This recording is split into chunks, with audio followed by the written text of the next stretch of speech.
పెట్టుకొని కిరాణా షాప్కి పోతుంది. ఆ కిరాణా షాప్ అయినా ఆల్మోస్ట్ మూసేద్దాం అనుకుంటాడు. ఈ కుక్క వస్తుంటే ఏంది కుక్క వస్తుంది అని తెరిచి ఉంచుతాడు. కుక్క పోతుంది. పోయి ఇట్లా చూపిస్తాడు చిట్టి నోట్ల. ఆయన చిట్టి తీసుకుంటాడు. చూస్తే పెద్ద లిస్ట్ ఉంటుంది. కందిపప్పు, మినపప్పు, చక్కెర, టీ పొడి అన్నీ ఉంటాయి. సబ్బులు, పేస్టులు అన్ని చిట్టి ఒక్కొక్కటి ప్యాక్ చేస్తాడు. చాలా సర్ప్రైజ్ అవుతాడు. ఈ కుక్కతో ఎవరైనా వచ్చిండ్రా అని చూస్తాడు. ఎవరు ఉంటారు, కుక్క ఒకటే ఉంటారు. అన్ని ప్యాక్ చేసి ఆ కవర్ అక్కడ పెడతాడు. పెడతానే ఆ కుక్క ఏం చేస్తుంది, దానికి కాళ్ళు చేతులు ఉంటాయి కదా, దాంట్లో నుంచి ఒక నోటు తీసి ఆయనకి ఇచ్చేస్తుంది.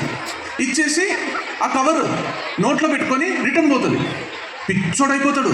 అసలు ఇది కుక్కనా, ఇది మాయా కుక్కనా, ఇంతకంటే హైలైట్ కుక్కేడని ఉంటుందా అని కొట్టు మూసేసి ఆ కుక్కని ఫాలో అవుతాడు. ఇది ఎక్కడ పోతుందో ఏమో అని దాని వెనక పోతాడు. అది పోయి ఒక బస్ స్టాండ్లో నిలబడుతుంది.